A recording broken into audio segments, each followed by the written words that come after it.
명사를 초청해 삶의 지혜를 들어보는 시간 지혜다락방. 안녕하세요. 저는 아나운서 김미진입니다. 지난주에 이어서 오늘도 죽음학 전문가 최준식 이화여대 명예교수님과 함께하겠습니다. 큰 박수 부탁드립니다.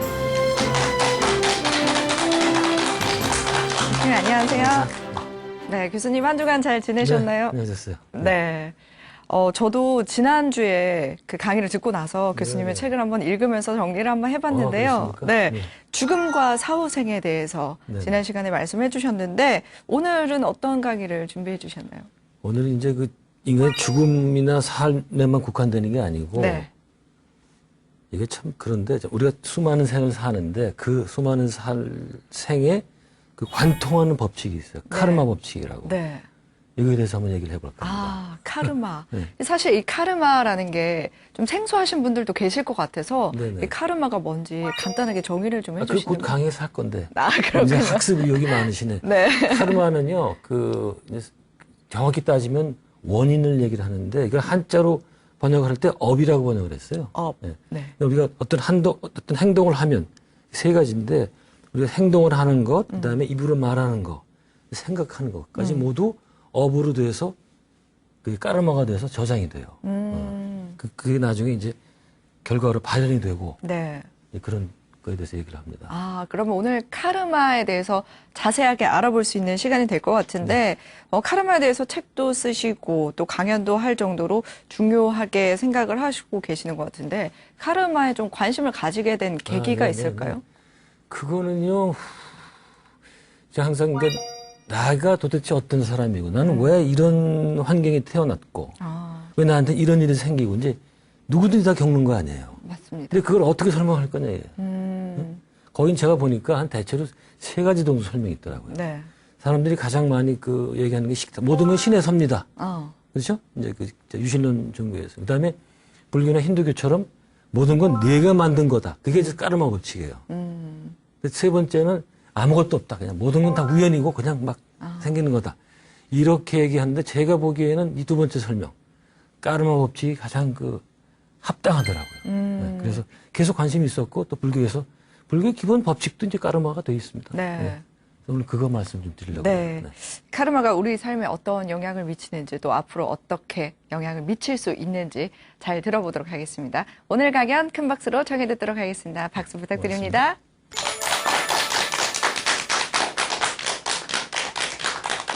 이런 말도 하잖아요. 내가 전생에 무슨 죄를 저질러서 몸으로 하는 행동, 그다음에 말로 하는 거, 그다음에 생각하는 거, 이게 전부 저장이 돼서 까르마가 돼요. 원인이 돼요. 그게 다음 생 언젠지 모르는데 그게 다시 발현이 이제 결과로서 나옵니다. 그럼 까르마 법칙이 왜 존재하느냐? 제가 이제 천천히 다 말씀드릴 건데 저겁니다. 인간의 완성을 위해서 있는 법칙이에요. 인간의 완성. 사실은 까르마가 법칙이 죄가 아니라 벌을 주는 게 아니다. 단지 새로운 경험을 하게 해주는 것뿐이다. 불교나 힌두교 같은 인도 종교에서는 처음부터 아직까지 정통 교리로서 존재해왔다. 야, 그거 너무 결정론은 아니냐? 모든 게 다 결정돼 있다는 얘기냐? 이런 이제 반박의 반론이 제일 많아요. 그래서 저는 까르마 이론은 절대 결정론이 아니라 인과론이다. 그러니까 결정론은 모든 게 결정돼 있다는 거 아니에요. 인과론은 모든 것은 원인이 있다 이거예요.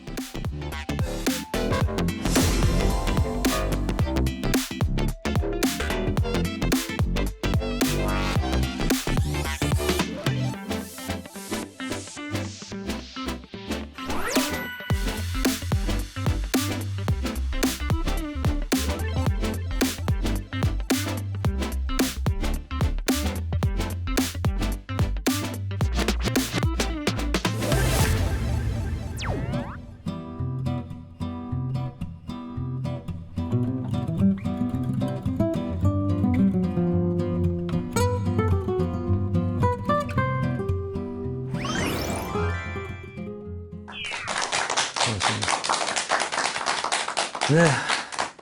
이제부터 이제 까르마에 대한 말씀을 드릴 텐데요. 이 까르마는 조금 생소하시죠? 그렇긴 한데 사실은 우리 일상생활에서 많이 쓰던 단어예요. 이런 말도 하잖아요. 내가 전생에 무슨 죄를 저질러서. 내가 무슨 업보가 있을까? 뭐 저 사람은 반드시 업보를 칠 것이다. 그렇게 얘기할 때 그 까르마가 바로 그 업입니다. 업. 제가 아까 이제 서두에서 말씀드렸지만 우리 인간은 그 세 가지 몸으로 하는 행동, 그다음에 말로 하는 거, 그다음에 뭐 생각하는 거. 이게 전부 저장이 돼서 까르마가 돼요. 원인이 돼요.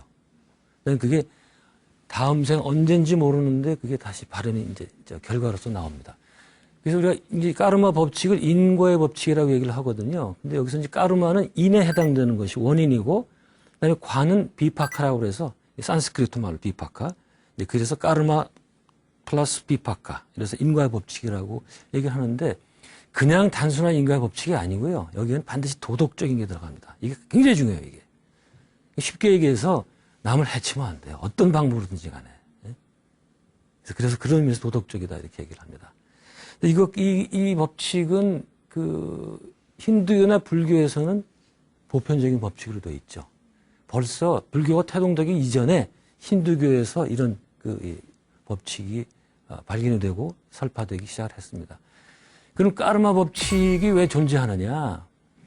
제가 이제 천천히 다 말씀드릴 건데 저겁니다. 인간의 완성을 위해서 있는 법칙이에요. 인간의 완성. 우리는 완성하기 위해서 도덕적인 것도 충분히 이루어져야 되고 그다음에 지혜도 닦아야 되고 이런 것들을 할 때 이때 까르마 법칙이 계속 도와주는 그런 법칙이다. 예. 굳이 얘기한다면 개개의 우리 영혼들이 그 지혜와 사랑을 닦아서 근데 제일 중요한 게 뭔지 아세요? 여기서 우리 인간이 갖고 있는 이기적인 그 욕망, 이기적인 생각 그걸 극복을 해야 돼요. 그거를. 그게 사실 굉장히 어렵습니다. 그 끝까지 우리가 극복하는 데까지 까르마 법칙이 옆에서 도와줍니다. 그래서 마지막에 정점을 향해서 가는데 인간은 그런 불교적으로 얘기할 때는 깨달음이라고 해도 좋고 아니면 우주의식, 전체 의식과 하나가 된다. 도와 하나가 된다. 이렇게 표현해도 좋고 그럴 때 도와주는 법칙이 바로 까르마 법칙이라고 할 수가 있습니다. 본관이 다스칼로스라는 그 유명한 그 선지자였는데요. 20세기 초까지 살았던 중반까지 살았던 분이죠. 이분이 그렇게 이제 우리가 그 전생에 내가 무슨 죄를 저질러서 이런 얘기를 많이 하죠. 사실은 까르마가 그 법칙이 죄가 아니라 벌을 주는 게 아니다. 단지 새로운 경험을 하게 해주는 것뿐이다. 그래서 그다음 나오는 지나 서미나라 같은 분, 이런 분은 에드가 케이시를 연구했던 학자인데 까르마라는 것은 전혀 부정적으로 볼 게 없다. 오히려 우리 까르마 법칙에서 보호받으면서 그래서 각 생마다 그 성장을 거듭하고 있다. 이렇게 얘기할 수가 있습니다. 자, 이제 여기서 이제 그 간단치 않은 문제가 나오는데 우리가 까르마 법칙을 이해하려면 두 가지의 그 가정이 그 전제되어야 됩니다.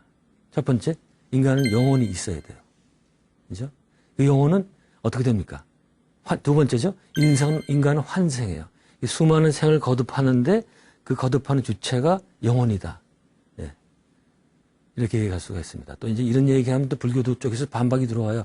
우리 개야. 나는 없어. 무아 교류가 있잖아. 이런 얘기가 나오는데 그건 이제 따로 이제 볼 수 있는 교류는 상관이 없겠고.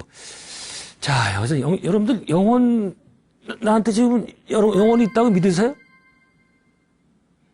믿으세요? 좋습니다. 그럼 그때 그 영혼이라는 게 그 정체가 뭐냐? 첫 번째, 영혼은 에너지다. 에너지. 물질이 아니다. 더 이상.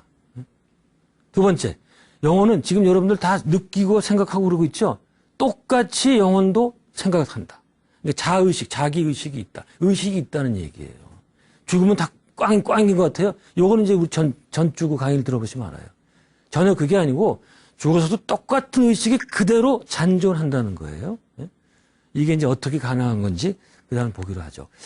자, 이 고대 인도 종교에 의하면 우리가 몸이 있는데 우리는 몸 그러면 이것밖에 생각이 안 나죠. 육체. 근데 옛날 그 인도 사람들은 이거 외에 우리는 두 가지 몸이 더 있다라고 얘기를 합니다. 물론 이제 그 이론가에 따라서 우리 몸을 굉장히 여러 등급으로 나누는 사람도 있어요. 뭐 5개, 7개, 11개 뭐 이런 있는데 저는 가장 간단한 게 좋다. simplest, the best. 이게 가장 좋은 겁니다. 그래서 이 두 가지만, 이거보다 더 간단한 건 뭔지 아세요? 퀴벌 로스 박사 같은 분들은 우리 인간은 육체, 피지컬 바디와 사이킥 바디, 영체로 구성되어 있다. 이게 가장 간단한 건데 여기에 저는 이제 미세체, 서틀 바디라는 거를 이제 넣어서 설명을 해볼까 합니다. 이거 제가 만든 게 아니고 미리 다 얘기됐던 것들이에요. 자, 육체, 이건 다 아시죠? 이 몸뚱아리. 자, 그러면 여러분들 생각해 보셨어요? 이 몸뚱아리가 어떻게 왜 내가 이런 몸을 갖고 있을까 말이야? 생각해 보셨어요? 왜 나는 다 남들보다 키가 작고 말이야? 응? 뭐 눈도 작고 뭐 아니면 뭐 기골이 장대하고 말이죠. 왜 그렇게 됐을까? 그 생각해 보셨어요? 그냥 생각에 그 정자하고 난자가 만나서 생겨났다고 하잖아요. 근데 왜 사람마다 다르냐 이거예요. 응? 그걸 어떻게 설명할 거예요? 하나님 뜻인가? 그럼 그것까지는 안 가겠습니다. 자, 이 피지컬 바디의 바로 옆에는 이 서틀 바디, 미세체라고 그래서 이제 아우라 같은 그런 이제 몸이 하나 있어요. 그 다음에 세 번째가 중요해요. 이 원인체, 그러니까 커설 바디라고 그러는데, 그러니까 원인이 되는, 그러니까 근본되는 몸이에요. 이거를 이제 쉽게 그냥 이해할 때 영혼이라고 이해하면 됩니다. 영혼. 야, 잘 보세요. 우리 잘못 생각하는 게 있는데, 우리 몸이 있고, 거기에 의식이 깃든다, 혹은 영혼이 깃든다, 이렇게 생각을 하죠. 그래서 우리가 뇌가 죽고, 우리가 죽으면 영혼이 의식이 없어진다, 그렇게 얘기를 하죠. 그건 완전히 반대로 생각하는 거다. 우리는 이 원인체, 커설바디, 이 영혼이라는 게 있기 때문에 미세체가 생기고, 그 다음에 육체가 가능한 거다. 그래서 이게 어떻게 되는 거 아니? 이제 이 영혼체, 그 다음에 보세요. 원인체에는 여기에 바로 우리가 행하는 모든 생각, 행동, 말, 업보, 까르마가 돼서 저장이 된다는 거예요. 네? 그게 까르마가 형성이 돼가지고 굉장히 무서운 거예요. 이거 여러분들, 이 나쁜 생각해도 안 되겠죠? 그 기독교도 그런 얘기가 있어요. 예수한테 제자가 마음으로 가늠하는 겁니까? 그랬더니 예수가 그렇다, 그렇게 얘기를 하잖아요. 이건 불교도 똑같습니다. 네? 오히려 이 불교에서는 의도를 더 강조해요. 네? 의도 없이 그냥 잘못해서 누구를 다치게 했다 그러면 그건 좀 과보가 좀 덜해요. 그런 의도이시 누굴 죽이려고 찔렀는데 나중에 봤더니 쌀자루였다? 그런 게 있어요. 불교 경전을 보면. 사람 죽이려고 찔렀어. 근데 나중에 봤더니 쌀자루야. 그럴 때 과연 과보가 어떨까요? 결과가 안 좋아요. 왜? 이 생각을, 나쁜 생각을 가졌기 때문에. 이런 거거든요. 그래서 우리는 어떻게 이런 몸이 형성이 되는 거 아니? 우리 영혼에 있는 영혼에 수많은 이제 업이 저장되어 있죠. 그게 미세체를 통해서 이런 바디 만들고 개인적인 성향을 만들고 이렇게 되는 거예요. 이렇게. 네? 참 믿기가 좀 힘들죠. 근데 이거는 제가 그냥 설명하는 게 아니고 과거에 있었던 수많은 눈 밝은 납자분들이 깊은 명상을 통해서 발견한 것들이에요. 네? 믿으셔도 괜찮아요. 자, 두 번째는 환생에 대한 두 번째 전제 조건. 아까 이제 업보 저장소이라고 그랬는데, 이제 이게 과연 진리이 아니냐? 어떻게 알겠냐 이거예요. 그래서 저는 여기서 몇 가지 이제 증조하들 말씀을 드리려고 그러는데, 첫 번째는 지금까지 말씀드린 대로 불교나 힌두교 같은 인도 종교에서는 처음부터 아직까지 정통 교리로서 존재해왔다. 근데 불교 교리에 따르면 우리는 깨달음을 얻을 때까지 계속 환생을 거듭해야 돼요. 두 번째, 그 다음에 이 기독교도인데 에드가 캐시라는 분, 이거 혹시 들어보셨어요? 두 번째, 에드가 캐시라고 미국에서 아주 유명한 예언자였는데 이분은 다 독실한 기독교인이에요. 이 사람은 사람 병을 고쳤는데 어떻게 고쳤는가 하니 자기가 자가 최면에 들어가요. 그래서 환자 이름을 얘기하면 그 사람의 이 병명과 약이 어디 있는지 최면 상태에서 얘기를 해요. 이 사람이 이렇게 하다가 봤더니 환생을 발견을 하는 거야. 왜? 약을 처방했는데 안 고쳐져요. 그러다가 봤더니 이 사람이 이 환자가 전생에 살았던 그게 최면 기록이 나와요. 전생에 잘못한 거야. 그게 그대로 요 몸에 나와가지고 그럼 어떻게 고쳐야 되느냐? 그건 약으로만 안 되고 반드시 참회해야 돼, 참회. 우리 절에서 관세음 보면서 참회기도 많이 하잖아요. 업장소멸 이런 거. 그런 식으로. 이런 걸 통해서도 윤회의 비밀이라는 책을 바탕으로 썼는데 이건 이제 불교계 출판사에서 번역이 되어 있죠. 두 번째는 역행 최면을 하는 정신과 의사인데 제일 유명한 게 브라이언 와이스라는 미국 의사거든요. 이분은 예일 대학 나오고 미국에서 최고의 학벌을 자랑한 그런 사람이에요. 이 사람은 이제 역시 의사답게 환생 이런 것들 전혀 인정을 안 했죠. 무슨 저 개벽닭 같은 소리냐? 무슨 환생을 하냐? 그랬는데 이제 캐서린이라는 여자 환자가 왔어요. 어떤 이 포비아, 그러니까 공포증을 가진 환자예요. 이게 여러분 혹시 공포증 없어요? 뭐 높은 데 올라가면 무섭고 뭐 비행기를 못 탄단 말이야. 응? 엘리베이터 안에 타면 그냥 갑갑하다 이런 거. 이제 그게 이제 대부분은 현생에 가지고 설명이 다 돼요. 근데 안 되는 게 있어요. 그건 이제 전생으로 가야 되는데. 그게 어떤 이 사람이 캐서린을 그냥 한번 최면을 해보자. 믿자야 본전이다. 그래서 최면 걸어서 캐서린, 너 당신이 이제 지금의 공포증이 가진 그 전대로 이번 생에서 돌아가십시오. 했더니 갑자기 이 여자가 이집트에서 체험을 막 얘기를 하기 시작하는 거예요. 그래서 깜짝 놀란 거야, 이 와이스가. 봤더니 너무 생생하고. 그 뒤로 이제 이 사람 개벽 최면을 해서 80몇 개인가의 전생을 밝혀내요. 자, 아세요? 이거는 미국의 정통 주류파 정신과 의사가 하는 얘기입니다. 이 사람 무슨 인프라죠? 그 미국의 유명한 톡쇼. 거기 내가 대화도 하기로 했어요. 미국에서는 이게 가능해요. 아직도 한국에서 이런 얘기하면은 저기 또라이 아니냐. 그런 얘기를 아직도 하는데. 자, 환상의 진리를 아는 방법이 이거 뭔가요? 제가 조지 미크라는 사람 책에서 봤는데 이 사람 책에 After We Die, What Then? 우리 죽은 다음에 뭐야 도대체? 남는가? 이런 책을 쓴 분인데 이분이 그런 얘기를 해요. 우리 평상시의 의식으로 상태로는 우리가 윤회 환생을 하는지 알 수가 없다. 아주 의식이 고양 높은 상태가 돼야 알 수가 있다. 그래서 우리나라 어떤 도인도 그런 말씀을 하십니다. 그 도인의 제자가 신학문을 배워가지고 치받았어요. 윤회 환생 말이야. 그거 딱 방편서에 불과한 거지. 사실 거짓말 아닙니까? 이랬더니 이 스승이 예. 내가 윤회하는 걸 모습 보려면 정의 상태, 정이라는 뭔가 아니 불교에서 나오는 건 아무 그 생각이 없는 상태예요. 우리는 생각이 잠깐 그런 그 잔잔한 상태로 몇 개월을 버텨야 이게 보인다는 거예요. 그러니까 우리는 이게 안 돼요, 이게. 이렇게죠. 아니, 그래서 이제 미리 공부한 사람들 믿으면 돼요. 그 다음에 이제 마지막은 이제 정신과, 이것도 미국의 정신과 의사, 버지니아 대학에 제가 전 시간에 말씀드렸었죠.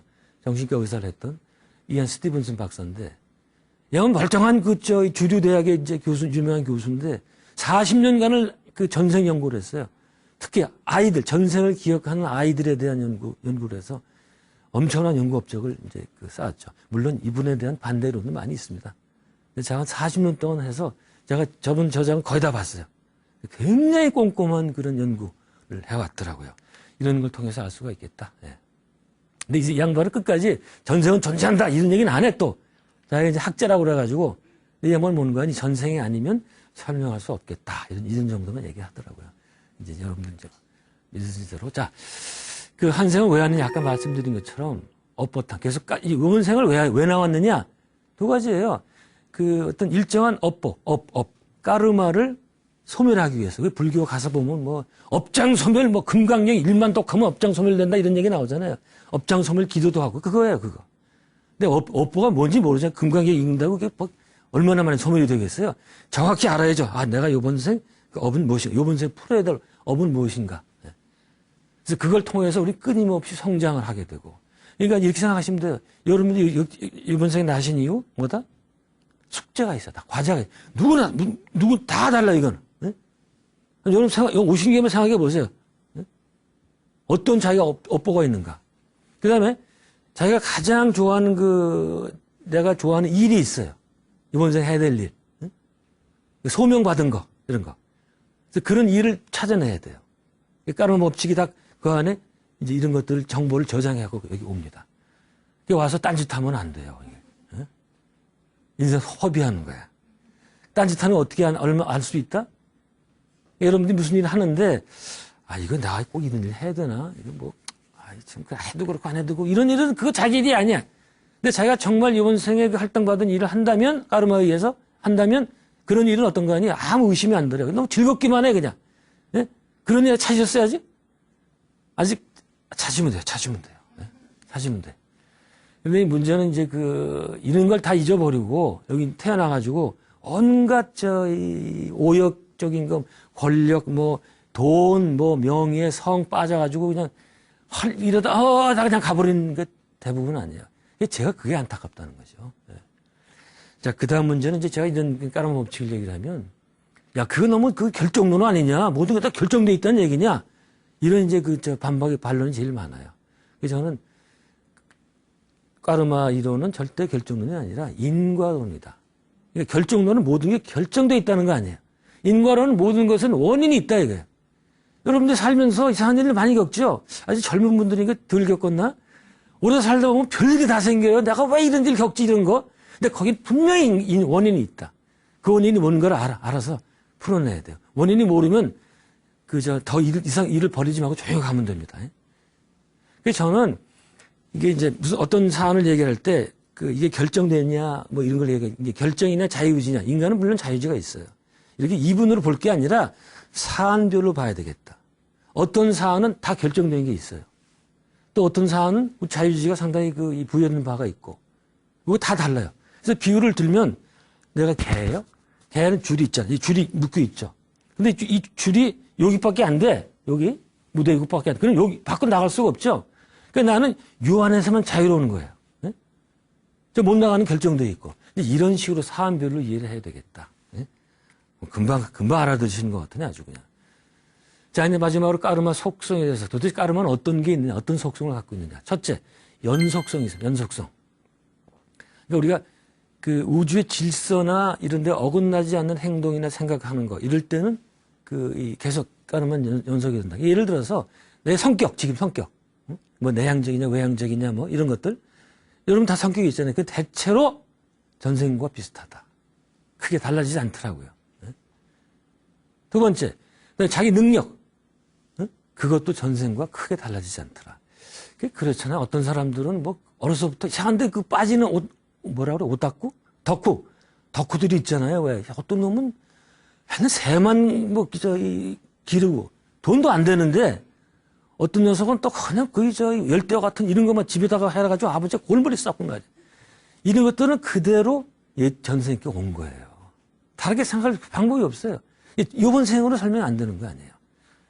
그런 이제 능력들도 계속 어떤 친구는 조성진이 이런 친구 보세요. 그렇게 편을 잘 쓸 수가 없잖아요. 이번 생에 된 거예요? 아니죠, 이거는. 하나님이 줬다고 그래? 그러면 왜 하나님이 걔만 줘, 왜? 난 안 주고. 나도 피아니스트가 되고 싶은데. 따라서 이거는 까르마 이론 설명에서 이미 전생에 닦은 게 그대로 넘어왔다. 이렇게 생각하면 되겠다.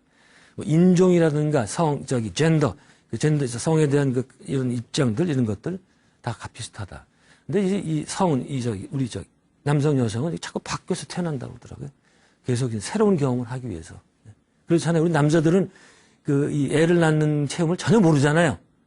그래서 그걸 또 체험하기 위해서 오고 그런 얘기가 있습니다. 두 번째는 이제 되갚음, 보복인데 꼭 보복은 아니에요. 되갚음의 원리인데 첫 번째 직접적인 되갚음이 있습니다. 이 부메랑적인 원리. 부메랑이 돌아오잖아요. 전생에 내가 타인에게 했던 그대로 고스란히 돌려받는 것. 이 콩 심은 데 콩 나고 팥 심은 데 팥 나고 또 눈에는 눈, 이에는 이. 이제 이런 게 가장 간단한 까르마 법칙입니다. 이게. 가령 예를 들어서 이전생에 언제인지 모르지만 다른 사람의 눈을 멀게 했다. 이번 생에 내 눈이 먼다. 이러면 이제 직접적인 과보를 받는 거예요.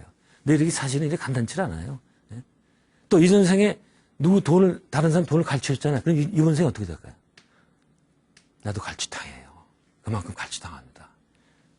무섭죠? 난 포비아, 아까 말씀드렸던 포비아. 이게 제일 많더라고요. 포비아. 나는 전혀 물에 대한 공포를 가질 이유가 없는데 수영장 못 들어가는 사람들이 있어요, 실제로. 그래서 전생에 조사해봤더니 이 사람은 틀림없이 이전에 업으로 나갔다 물에 빠져 죽은 사람이야. 이게 마지막에 허우덕지다가 물에 대한 공포가 얼마나 셌겠어요. 그게 그대로 저장이 돼서 이번 생에 이렇게 오게 된다. 근데 그 고치는 거 간단해요. 역행 치면해가지고 그때로 돌아가서 직면하면은 바로 고쳐집니다. 약 먹어서 안 돼요, 그런 거는. 그 다음에 간접적인 되갚음인데, 이거는 이제 꼭 가령 이전 생에 어떤 사람의 이게 뭐야, 이게. 귀를 멀게 했다. 그럼 이제 직접적인 되갚으면은 이번 생에 내가 귀가 멀게 되거든요. 근데 꼭 간접적으로 과보를 받을 땐 그렇지 않다. 참 재미난 예가 있는데 어떤 분이 이제 청각장애인은 났어요. 그래서 조사해 봤더니 이 사람은 전생 언젠가에 타인이 절실하게 도움을 청했는데 그걸 안 도와준 거야. 자기가 그 사람을 도와줘도 자기한테 아무 위해가 없어요. 근데도 안 도와줬어. 이번 생에 과부가 이거다는 거야. 그러니까 굳이 얘기를 한다면 당신은 귀 있을 필요가 없어. 뭐 그 들어야 되는 것도 안 듣고 말이야. 그래서 뭐 귀 안 들리는 고통을 당해봐라.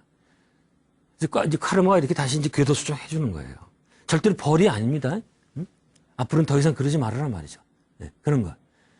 그 다음에 이 장기의 과부를 남긴 경우가 있어요. 혹시 여러분 가운데서 이 소화기에 유난히 약한 분이 있어요? 이 소화가 안 되고 말이야. 근데 이제 꼭 전생 안 가도 되지만 이 전생에 과식을 많이 한 사람들이 이번 생에 소화기 약한 경우가 있다고 그러더라고요. 또 비만이 가장 굉장히 이전에 비만이 심해가지고 이제 그대로 죽은 분 같은 경우에 전생에, 미안합니다. 이번 생에 굉장히 비만이 심해서 그런 이제 우리 뭐 주위에 그런 분은 별로 없지만 이제 그런 분 같은 경우에는 전생에 굶어 죽어가지고 죽을 때 먹어야지 이게 이제 여기에서 태어나서부터 그러니까 이런 사람은 자기도 모르게 계속 먹는 거예요. 그렇게 설명을 할 수가 있는데 이게 이제 아주 간단하지는 않습니다. 그 다음에 이제 윤리적인 문제가 큽니다. 내가 어떤 사람을 아무 이유도 없이 크게 비방하거나 막 욕을 하고 비웃고 이러면 그게 그대로 다음 생에 간접적인 과부로 나온다. 제가 에드가 케이시 책에서 아주 상징적 재미난 예를 재미난 건라기보다도 봤는데 어떤 영국 여성이었는데 태어날 때부터 굽은 거 꼽추였고 뭐 그리고 아버지한테 계속 착취당하고 남편 약혼이 얻었더니 또 도망가고 그러다가 또 계단에서 굴러 떨어지고 말이죠. 아주 인생이 엉망이 된 거야. 온 거야 이제. 도대체 내 전생이 왜 이러냐 그랬더니 이 양반이 이 여자가 로마 시대 때 귀족이었는데 원형 정령에서 싸우잖아요. 검투사들이. 그걸 보면서 깔깔대고 비웃고 계속 그랬다는 거예요. 네? 한두 번 갖고는 안 되고 계속 그래야 돼, 몇 년간을. 그게 그대로 쌓여서. 이게 얼마나 이제 지금과 같은 그런 과거가 나왔는데 이게 얼마나 우리한테 나쁜 거냐 말이죠. 여러분들 그래서 참, 우리나라 정치가들 보면은 참 한심해. 나중에 저 과거를 어떻게 받으려고 저렇게 서로 싸우고 저러는지 말이죠. 네? 이런 경우. 자, 그런 것들이 전부, 이런 경우도 있었다. 이제 어떤 한국의 영혼이 높은 분인데, 이제 어떤 사람이 왔는데, 여기 그런 시커먼 점이 있고 그래. 그래서 저는 왜 그럽니까? 그랬더니, 자네는 전생에 다른 사람을 대중들 앞에서 근거 없이 막 창피를 줬다 이거야. 그때 얼굴이 화끈화끈 거렸을 거 아니에요, 그 사람이.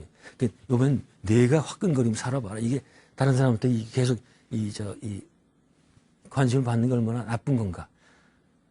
그건 이제 징벌로 해석할 수 있지만 꼭 징벌이 아니라 더 올려주기 위한 그런 거다. 이걸 잘 알고 고통. 그러니까 여러분들이 사시다가 어떤 고통이 생기잖아요. 무슨 뭐 육적인 고통도 있고 뭐 심적인 고통, 인간공학에 생긴 고통 이런 것들이 물론 이제 이번 현생에 가지고 다 설명할 수 있어요. 그게 안 되는 게 있거든요. 그럴 때 빨리 아셔가지고 이거야말로 나를 성장하게 하려는 까르마 법칙의 배려다. 그렇게 생각하시라고 합니다. 그 다음에 지구화. 여러분들 여기 사시는 게 어때요?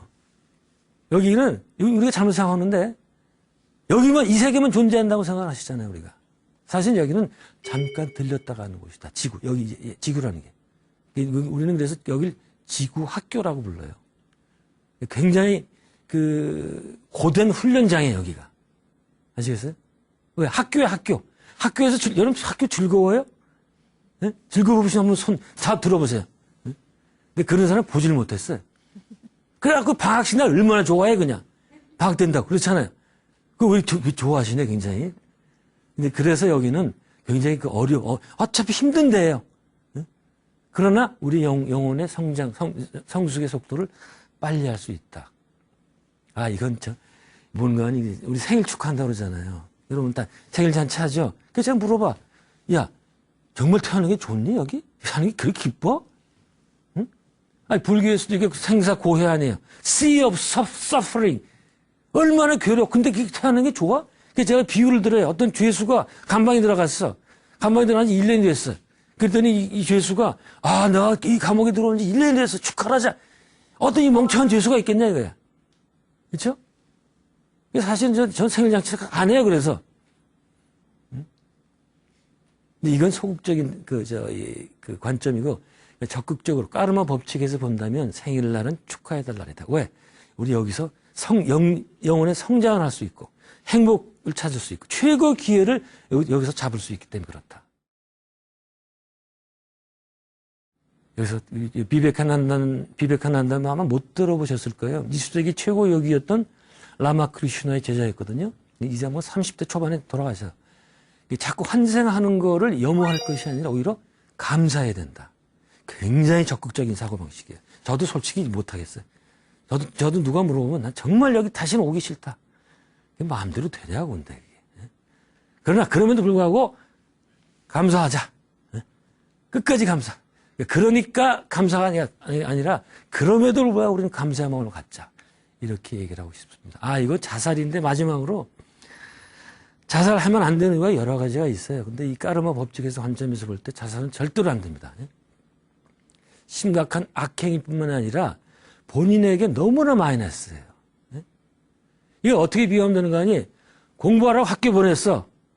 또 이 자식이 중간에 그냥 안 다니려고 그러고 그냥 나와버린 거예요. 지 멋대로 조퇴해가지고 어디 가버렸어. 그럼 어떻게 될까요? 그게 졸업이 안 되잖아요. 다시 입학해야 돼, 또. 이게 보세요. 아까 제가 그랬죠? 우리는 다 어떤 일정 업보를 가지고 과제를 갖고 태어났다. 근데 자살하는 뭐예요? 물론 본인도 힘들어서 죽었겠지만, 어떻든 과제를 안 하고 죽었죠? 근데 이 과제는 없어지지 않아요. 또 해야 돼. 다음에 또 와야 돼. 또 오시겠어요? 이번 생에 끝내는 게 낫죠. 네. 이번 생에. 맞습니다. 자, 이제 마무리입니다. 저희 다음 주에 이제 그 말씀 드릴 건데, 저는 우리가 이런 얘기 하잖아요. 우린 빈손으로 왔다, 빈손으로 간다, 이런 얘기 하잖아요. 근데 까르마적인 관점에서는 전혀 사실이 아니다. 아마 다음 시간에 더 자세하게 얘기를 할 텐데, 세간에서 이제 그런 얘기 많이 하잖아요. 우리 공수래 공수거. 빈손으로 왔다가 빈손으로 간다. 그런 얘기만 하잖아요. 그건 뭐 틀린 말은 아닙니다. 우리 육체적인 관점에서 볼 때는. 그런데 까르마 법칙의 관점에서 볼 때는 아닙니다. 그래서 이제 이 법칙에서 말한다면 우리가 이 생을 다하고 갈 때 뭘 가지고 간다? 까르마만 가지고 가요. 까르마. 이 생에 했던 모든 걸 가지고 갑니다. 이걸 이제 유대교에서는 또 다르게 표현하더라고요. 뭐라는 거니? 유대교에서는 우리가 죽을 때 가져가는 건 딱 두 개다. 사랑과 공부한 거. 여러분 생각해 보세요. 이거 외에 더 중요한 게 있을 것 같아요? 자, 여기 불교 방송국이죠? 불교를 두 단어로 하면 뭐라 그러면? 뭐와 뭐의 종교, 뭐라 그래요? 이건 뭐 쉽게 나오더라고요. 지혜와 자비의 종교 아닙니까? 이게 사랑과 공부가 똑같죠. 그래서 우리는 열심히 이 사랑, 지혜를 베풀고, 이웃을 사랑을 하고, 그 다음에 자기 공부, 자리 이탁. 결국 뭐 예전 말로 다 돌아가게 돼 있어요. 예전에 뭐 옛말 하나 틀린 게 없잖아요. 세계 종교가 다 같은 얘기를 하고 있죠. 자비를 베풀고, 지혜롭고, 배우고, 뭐 이런 얘기들. 근데 뭐 세상에 재미난 것도 많잖아요. 다 좋아요. 하고 살자고요. 재밌게 살자고요. 근데 재밌게 살다가 좀 지치면, 야, 인생이 뭘까? 어떻게 살아야 될까? 한번 그 생각을 해보면 좋겠는데, 이미 세계 큰 종교에서, 대종교에서 다 얘기가 돼 있다. 근데 세계 종교에서 가르친 가르침 중에 이해 안 되는 게 있어요. 불교나 그리스도교나 마찬가지인데, 원수를 사랑하란 말이에요. 불교도 마찬가지잖아요. 원수를 어떻게 사랑해요? 네? 그렇지 않아요? 내 자식을 죽인 놈을 내가 어떻게, 용서합니까? 네? 근데 무조건 용서하래. 얘기가 없이. 그죠? 근데 이거를 불교에서는 까르마 입장에서 얘기하면은 이 답이 나올 수가 있어요. 원수, 나에게 굉장히 큰 위해를 가했잖아요. 그럼 그게 뭡니까? 까르마 입장에서 보면 분명히 이전에 한번 내가 그 사람한테 그런 일을 한 거예요. 그게 복합적인 관계인데 이게 되받는 거예요. 그래서 거기서 끝나면 뭡니까? 끝나는 거예요, 까르마가. 근데 우리는 어떻게 해? 나한테 이럴 수가 있냐? 뭐 화를 내고 뭐 또 복수를 하죠. 근데 다시 까르마가 형성이 돼요. 그 다음 생 언젠가 그 똑같은 걸 또 받아요.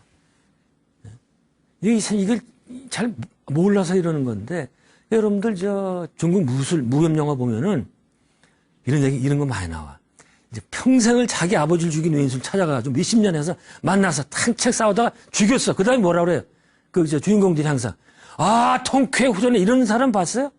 뭔가 찝찝해. 뭐 이게 아닌데 이러고 끝납니다, 다. 괜히 복수한 것 같다.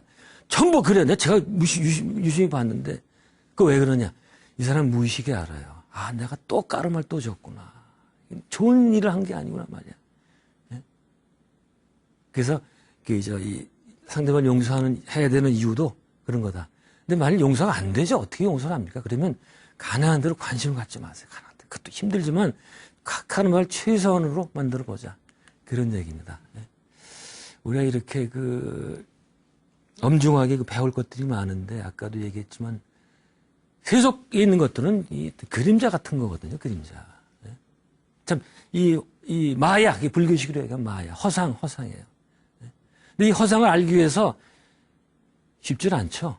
혹자는 그래요. 뭐 부처님은 이미 어려서부터 이런 이 마야를 알고 다 이제 다 떠났잖아요. 뭐 왕위도 버리고 가정도 버리고 그랬잖아요. 이제 그렇게 살아야 된다 그러는데 저는 또 다른 말로는 부처님은 다 해보셨으니까 버렸지. 우리는 안 해봤는데 어떻게 버립니까? 모르는데. 그래서 여러분들 계속 여러 가지 일을 해보는 게 중요해요. 다 해보고 이제 이게 다 더덥구나. 이게 더덥다는 건 다음 주에 더 이제 적나라하게 나옵니다. 그래서 어떻든 근데 이 높은 영혼일수록 이런 걸 금세 깨달아요. 이 세상이 더덥다는 걸. 일본에 유명한 도겐이라는 승려가 있습니다. 한국의 원효 같은 스님인데 이분은 7살 때 자기 부모의 화장하는 연기를 보고 인생의 덧없음을 알고 출가를 했어요. 그 정도는 돼야 이게 큰 스승이 되는 건데 그 정도는 아니더라도 빨리 높은 영혼일수록 이 세상이 덧없다는 것을 알게 되고 그러니까 더 제대로 즐길 수가 있어요. 집착하지 않고 잘 생각해 보시기 바랍니다. 자, 여러분들 젊으셔서 아직 모르겠는데 참 괴로워요. 이번 생 살기. 예.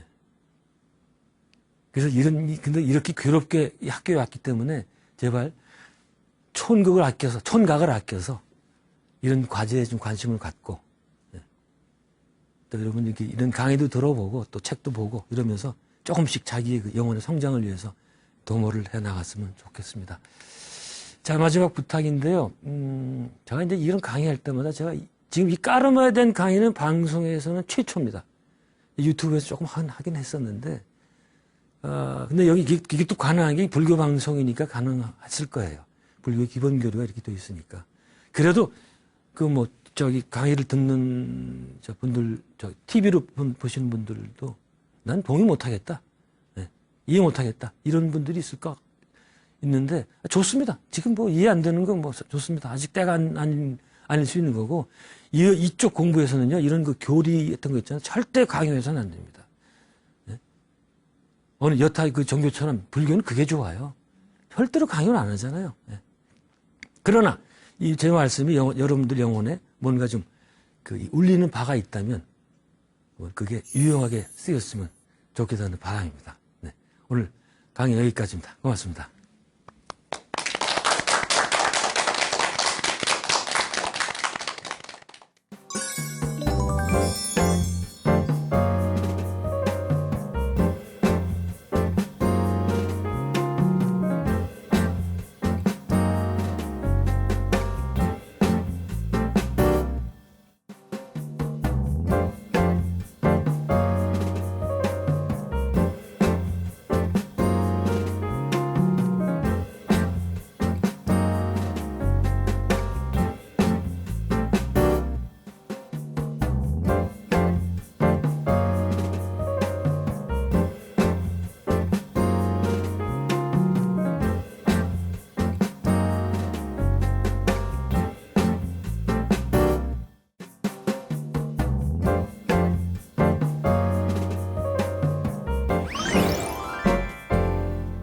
네, 최진식 교수님의 까르마에 관한 강연 잘 들었습니다.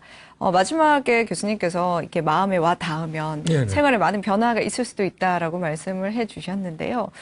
이 까르마를 알고 나서 우리 삶에 좀 긍정적인 영향을 주기 위해서는 어떻게 하면 좋을까요? 우리가 살면서 여러 가지 일들을 많이 겪잖아요. 네. 나쁜 일도 많이 겪고. 근데 어떤 일이 생기든지 간에 그것은 우리의 영적인 성장을 위해서 생기는 일이다. 그렇게 해서 긍정적으로 보고 이런 일이 생기게 된 그 이유가 뭘까? 네. 그런 것들을 파악을 해서 자기 영적인 성장에 도움되게 하는 건데 이제 제 말씀은 그래서 항상 제가 하는 얘기는 지금 내가 처한 순간이 베스트다. 네. 저는 말하는 게 그냥 쉽지는 않은데 어쨌든 그렇게 아셔야 돼. 네. 베스트. 네. 지금 상황이 베스트라고 생각을 하고 어떤 뭐 고통이나 뭐 문제점들이 생기더라도 예, 잘 해결해 나가면서 앞으로 성장할 일 그것만 좀 기억하면 되겠네요. 그렇습니다. 네. 네. 그럼 다음 강의가 이제 마지막으로 네. 한 강의가 더 남았는데요. 어떤 강의 강의는 이제 마지막 강의라서 네. 좀 풀어놓고 좀 강의를 하고 싶어가지고 아. 이런 이 학문적인 얘기 아니고 네. 우리 일상적인 표현에서 나타난 에서 까르마 법칙으로 볼 때 잘못된 것들이 굉장히 많아요. 오해들이. 예? 아까 얘기했지만 공수래 공수거. 우리 쉽게 얘기하지만 사실은 그거 아닙니다. 아까 얘기했잖아요. 그런 걸 통해서. 그 다음에 이제 우리 대중가요의 그 가사에 나타나는 그 잘못된 점. 재미난 거는데 제가 이 피아노 치고 노래도 한번 해보려고 그러는데 제가 처음이라서 네. 아주 여간 떨리는 게 아닙니다. 노래와 또 공연까지 보여주신다고 하시니까 다음 강의가 굉장히 많이 기대가 되는데요. 오늘 강의도 정말 재밌게 유용하게 잘 들었습니다. 그러면 다음에도 알찬 강의로 찾아뵙도록 하겠습니다. 함께해 주신 여러분 고맙습니다.